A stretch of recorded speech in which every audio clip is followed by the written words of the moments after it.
വോട്ടുകൾ ശരാശരി പിടിക്കുമെന്നാണ് നിങ്ങളുടെ പ്രതീക്ഷ? ഞങ്ങൾക്ക് ഉറപ്പായിട്ടും 55,000 പ്ലസ് ആണ് ഞങ്ങളുടെ പ്രതീക്ഷ. അത് ഇവിടെ നടന്നിരിക്കും. അത് വിജയം ഉറപ്പായിരിക്കും. ഈ ചെങ്കോട്ട തകരും അല്ലെ? തകർക്കും? തീർച്ചയായിട്ടും തകരും. ചെങ്കോട്ട തകരും. കോൺഗ്രസ് സത്യത്തിൽ ഇവിടെ ചിത്രത്തിലുണ്ടെന്ന് തോന്നുന്നില്ല. പക്ഷേ ചെങ്കോട്ട എന്തായാലും തകരാനാ പോകുന്നത്. അത് കാരണം ചെങ്കോട്ട തകരുന്നത് അവരുടെ ആശയപരമായ പ്രശ്നമല്ല, വികസനമില്ലായ്മയാണ്. അത് നമ്മളെ എന്തായാലും കൃത്യമായി ബൂത്തുകളിൽ നിന്ന് നമുക്ക് കിട്ടിയിട്ടുണ്ട്. അതെന്തായാലും നടപ്പിലാവും. ചെറുതുരുത്തി ചേലക്കര നിയോജകമണ്ഡലത്തില് ഇപ്രാവശ്യം താമര വിരിയും, അതൊരു സംശയമില്ല. ഞാൻ സെൻട്രലല്ലേ ക്യാമറയുടെ അല്ലെ സ്ക്രീനിന്റെ അല്ലെ? നമസ്കാരം. ചേലക്കര നിയോജക മണ്ഡലത്തിൽ വാശിയേറിയ പോരാട്ടം നടക്കുന്ന ഒരു സാഹചര്യമായിരുന്നു കഴിഞ്ഞ കുറച്ച് ദിവസങ്ങളായിട്ട് നമ്മൾക്ക് കാണാൻ സാധിച്ചത്. ഇന്ന് ജനങ്ങൾ വോട്ട് ചെയ്യുന്ന ഈ ഒരു സമയത്ത് BJPയുടെ പ്രതീക്ഷകൾ എത്രത്തോളമാണെന്ന് നമുക്ക് BJPയുടെ പ്രധാനപ്പെട്ട പ്രവർത്തകരോട് തന്നെ ചോദിച്ച് മനസ്സിലാക്കാം.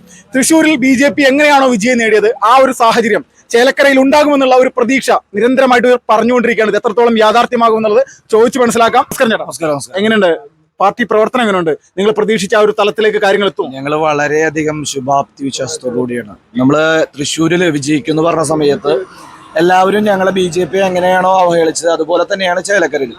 അത് തന്നെയാണ് ഞങ്ങൾക്ക് പറയാനുള്ളത്. തൃശ്ശൂരിനേക്കാൾ മികച്ച ഒരു വിജയമായിരിക്കും ചേലക്കരയിൽ ഉണ്ടാവുന്നത് 23-ാം തീയതി. എത്ര വോട്ടുകൾ ശരാശരി പിടിക്കുമെന്നാണ് നിങ്ങളുടെ പ്രതീക്ഷ? ഞങ്ങൾക്ക് ഉറപ്പായിട്ടും 55,000 പ്ലസ് ആണ് ഞങ്ങളുടെ പ്രതീക്ഷ. അത് ഇവിടെ നടന്നിരിക്കും. അത് വിജയം ഉറപ്പായിരിക്കും. ഈ 55,000 വോട്ടുകൾ നേടുമെന്ന് നിങ്ങൾ പറയുമ്പോൾ അതിന്റെ ഒരു സാഹചര്യം എന്താണ്? BJPക്ക് എത്രത്തോളം സംഘടനാ സംവിധാനം, ഒരു 6 മാസത്തിനുള്ളിൽ നിങ്ങൾക്ക് എന്താണ് ഇവിടെ ചെയ്യാൻ സാധിച്ചത്? ഞങ്ങള് ഇവിടെ ഉപതെരഞ്ഞെടുപ്പ് വരും എന്നുള്ള സാഹചര്യം വന്നപ്പോൾ തന്നെ അതിൻ്റെ ഓരോ ബൂത്തുകളിലും ഓരോ പഞ്ചായത്തിലും കൃത്യമായിട്ട് പ്രവർത്തകരുടെ നേതൃത്വത്തിൽ ചിട്ടയായിട്ടുള്ള പ്രവർത്തനങ്ങൾ, വോട്ടർ പട്ടികയിൽ പേര് ചേർക്കലടക്കം, അതുപോലെ ഓരോ പദ്ധതികൾ കേന്ദ്ര സർക്കാരിൻ്റെയൊക്കെ നിരവധിയായിട്ടുള്ള പദ്ധതികൾ ജനങ്ങളിലേക്ക് എത്തിച്ചുകൊണ്ട് വികസനമായിരുന്നു ഞങ്ങൾ ഈ ചേലക്കരയുടെ വികസന മുരടിപ്പിൽ നിന്നും ചേലക്കരയുടെ വികസനം അതായിരുന്നു BJPയുടെ വാഗ്ദാനം. അത് ജനങ്ങൾ വലിയ രീതിയിൽ ഏറ്റെടുത്തു.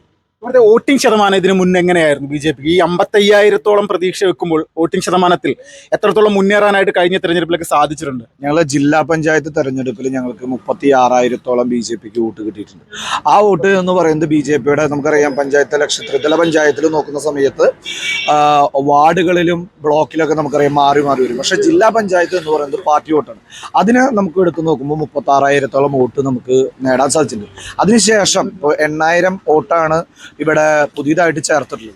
അതിൽ നമ്മുടെ ഏകദേശം 7,000-ഓളം മെമ്പർമാരെ പുതിയ അംഗങ്ങളെ ചേർത്തിട്ടുള്ളത് അത് BJP തന്നെയാണ്. പിന്നീട് ഞാൻ നേരത്തെ സൂചിപ്പിച്ച പോലെ വികസന നേട്ടങ്ങളുടെ ഗുണഭോക്താക്കളായിട്ടുള്ള ആളുകൾ, കേന്ദ്ര ഗവൺമെന്റിന്റെ മോദിയുടെയൊക്കെ ഗുണഭോക്താക്കളായിട്ടുള്ള ആളുകളുടെ കൂടി വോട്ട് കിട്ടുമ്പോൾ വലിയൊരു മാറ്റം ഇവിടെ ഞങ്ങൾക്ക് കിട്ടും. ഞങ്ങൾക്ക് അടുത്തിട്ടിൽ നിന്ന് കിട്ടിയ റിപ്പോർട്ടിന്റെ അടിസ്ഥാനത്തിലാണ് ഞങ്ങൾക്ക് 55,000-ലധികം വോട്ട് നേടിക്കൊണ്ട് വലിയൊരു വിജയം, ഗംഭീര വിജയം നമുക്ക് നേടാമെന്നുള്ള ഒരു വിശ്വാസം.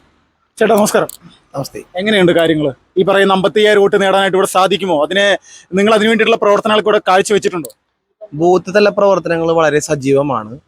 ഇന്നിപ്പോൾ ഇലക്ഷനാണ്.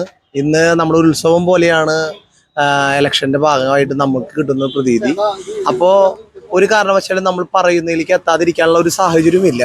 കൃത്യമായിട്ട് 55,000 വോട്ട് കിട്ടുകയും നമ്മൾക്ക് ഒരു 5,000 ഭൂരിപക്ഷം കിട്ടുകയും ചെയ്യുന്ന ഒരു പ്രതീക്ഷയോട് കൂടിയാണ് പോകുന്നത്. ഒരു ത്രികോണ മത്സരം എന്നുള്ള രീതിയിലേക്ക് ആദ്യ സമയങ്ങളിൽ എത്തുകയും ഇപ്പോൾ നമ്മൾക്ക് ബൂത്തുകളിൽ നിർത്തുന്ന അപ്ഡേഷനനുസരിച്ച് കൃത്യമായി നമുക്ക് ജയിക്കാൻ 100% സാധ്യത ഉണ്ടെന്നുള്ളതാണ് നമ്മൾ ഇതിൽ നിന്ന് മനസ്സിലാക്കുന്നത്. ഇപ്പോൾ തൃശ്ശൂർ സുരേഷ് ഗോപി CPMന്റെ ശക്തി കേന്ദ്രങ്ങളിലടക്കം വലിയ രീതിയിലുള്ള ഒരു വോട്ട് പിടിച്ചെടുക്കുന്ന ഒരു കാഴ്ച കണ്ടു. അതിന് സമാനമായിട്ടുള്ള സാഹചര്യം ചേലക്കരയിലുണ്ടോ? തീർച്ചയായിട്ടും ഉണ്ട്. അതായത് CPMന് ഇവിടെ ഒരു തരത്തിലും അവസരം കൊടുക്കാത്ത ഒരു സാഹചര്യം ഉണ്ടായിട്ടില്ല.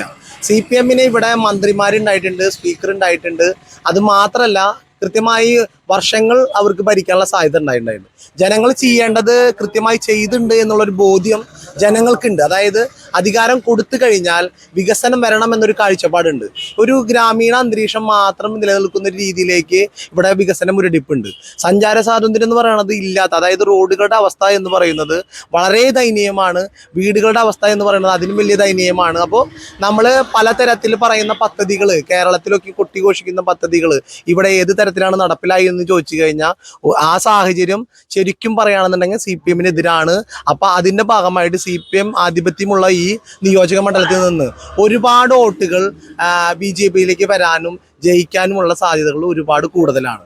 അപ്പോൾ നമ്മൾ കൃത്യമായി ചിട്ടയായ പ്രവർത്തനം ബൂത്തിൽ നടത്തിയതിന്റെ ഭാഗമായിട്ടാണ് ഈ കാര്യങ്ങളെല്ലാം സംസാരിക്കുന്നതും ആ തരത്തിലാണ് നമ്മൾ വിജയപ്രതീക്ഷ നിലനിൽക്കുന്നത്. ഇപ്പൊ രമ്യ ഹരിദാസ് ഇന്ന് രാവിലെ ഒരു പ്രസ്താവന നടത്തിയിരുന്നു, ചേലക്കരയിലെ ജനങ്ങൾ എന്നെ കൈവിടില്ല എന്ന്.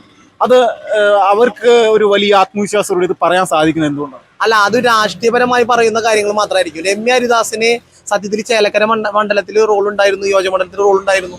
അവർക്ക് 5 വർഷം MP ആയിട്ട് ഇരിക്കാൻ സാധിച്ചിട്ടുണ്ടായിരുന്നു. ഈ സാഹചര്യത്തിന് അവരും കൂടി കാരണക്കാരാണ്. കൃത്യമായിട്ട് അവർക്കും കൂടി അത് എന്തെങ്കിലുമൊക്കെ ചെയ്യാൻ സാധിക്കുമെന്നെങ്കിൽ ചെയ്യേണ്ടതായിരുന്നു. ഇനി ഇവരെ സംബന്ധിച്ച് ഇവർക്ക് ഭരണം കിട്ടാത്ത ഒരു സാഹചര്യമില്ല. ഇടതിനായാലും വലതിനായാലും കിട്ടാത്തൊരു സാഹചര്യമില്ല. ഇനി ഒരു ജനങ്ങൾക്ക് മാറ്റം വരണം എന്ന് ചിന്തിക്കുമ്പോൾ അത് BJPക്ക് മാത്രമാണ്, അല്ലെങ്കിൽ NDAക്ക് മാത്രമാണ്. ആ സാഹചര്യം കൊണ്ട് അവരുടെ പ്രതീക്ഷകളൊക്കെ ഒരു തരത്തിലും ഗുണപ്പെടുന്നതല്ല. അപ്പോൾ നമ്മൾക്ക് 100% വിജയപ്രതീക്ഷയാണ്. ആ വിജയപ്രതീക്ഷയോട് കൂടിയാണ് പോകുന്നത്. ഇന്ന് ഇലക്ഷൻ ആയത് വീണ്ടും എടുത്തു പറയുന്നു, നമുക്ക് വളരെ പോസിറ്റീവാണ്. ബൂത്ത് തലങ്ങളിൽ നമ്മുടെ പ്രവർത്തകർ നല്ല രീതിയിൽ വോട്ട് ചെയ്യാൻ പോകുന്നു. അത് വളരെ വിജയപ്രതീക്ഷയോട് കൂടിയാണ് നമ്മൾ ഇരിക്കുന്നത്. ഈ ചെങ്കോട്ട തകരും അല്ലെ? തകർക്കും, തീർച്ചയായിട്ടും തകരും. ചെങ്കോട്ട തകരും. കോൺഗ്രസ് സത്യത്തിൽ ഇവിടെ ചിത്രത്തിലുണ്ടെന്ന് തോന്നുന്നില്ല. പക്ഷേ ചെങ്കോട്ട എന്തായാലും തകരാനാ പോകുന്നത്. അത് കാരണം ചെങ്കോട്ട തകരുന്നത് അവരുടെ ആശയപരമായ പ്രശ്നമല്ല, വികസനമില്ലായ്മയാണ്. അത് നമ്മളെ എന്തായാലും കൃത്യമായി ബൂത്തുകളിൽ നിന്ന് നമുക്ക് കിട്ടിയിട്ടുണ്ട്. അത് എന്തായാലും നടപ്പിലാവും. ചേട്ടാ നമസ്കാരം. ചേട്ടാ നമസ്കാരം. ചേട്ടാ എങ്ങനെയുണ്ട് ചേട്ടാ കാര്യങ്ങള്? സജീവാണോ? BJPക്ക് സാധ്യതകളുണ്ടോ? 55,000 വോട്ട് പിടിക്കുന്നൊക്കെയാണ് പറയുന്നത്, നടക്കോ? ചെറുതുരുത്തി ചേലക്കര നിയോജകമണ്ഡലത്തില് ഇപ്രാവശ്യം താമര വിരിയും, അതൊരു സംശയമില്ല.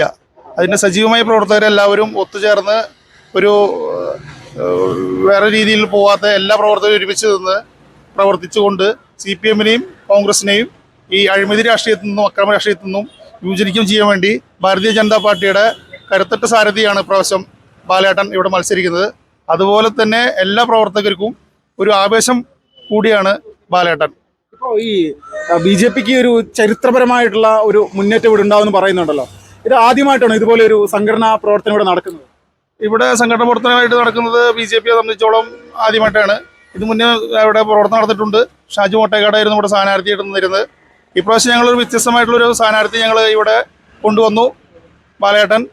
അപ്പോൾ ബാലേട്ടനെ അനുകൂലിച്ചിട്ട് കുറേ പേര് ഇവിടെ സപ്പോർട്ട് ചെയ്യാൻ വേണ്ടി നിൽക്കുന്നുണ്ട്. അപ്പോൾ എല്ലാ പഞ്ചായത്തുകളിലും ബാലേട്ടന് അനുകൂലമായിട്ടുള്ള വോട്ടാണ് ഞങ്ങൾ നിൽക്കുന്നത്. സുരേഷ് ഗോപിയുടെ പോലെ തന്നെ എല്ലാവർക്കും പ്രിയപ്പെട്ടവനാണ് ബാലേട്ടൻ. അപ്പോൾ ബാലേട്ടന് നല്ലൊരു വോട്ട് സമ്മാനം ഇവിടെ ഉണ്ടാവും എന്നാണ് ഞങ്ങൾ പ്രതീക്ഷിക്കുന്നത്. നമസ്കാരം. ചേച്ചി, ചേലക്കരയിലെ സ്ത്രീജനങ്ങൾ BJPയെ സപ്പോർട്ട് ചെയ്യും ഇത്തവണ? അല്ലെങ്കിൽ കഴിഞ്ഞ വട്ടത്തെ പോലെ തന്നെ, അല്ലെങ്കിൽ മുൻകാലങ്ങളിലെ പോലെ തന്നെ അരിവാൾ ചുറ്റിക നക്ഷത്രത്തിന് വോട്ട് ചെയ്ത് പോകുമോ? ഇല്ല, ഇപ്രാവശ്യം എല്ലാവരും BJPക്ക് സപ്പോർട്ടായിട്ട് തന്നെയാണ് നമ്മൾ ഫീൽഡിൽ ഇറങ്ങുമ്പോൾ പറയുന്നത്. അവര് മോദി ഗവൺമെന്റിനെ ഇഷ്ടപ്പെടുന്ന ആൾക്കാരാണ്. ഇന്ന് മിക്കവാറും സ്ത്രീജനങ്ങൾ ഒരു 80% തന്നെ പറയാം അവര് BJPക്ക് വോട്ട് ചെയ്യുന്നുള്ളത് ഉറപ്പാണ്. ഒരു സംശയമില്ല. നേടിയിരിക്കും, ബാലേട്ടൻ നേടിയിരിക്കും, ജയിച്ചിരിക്കും.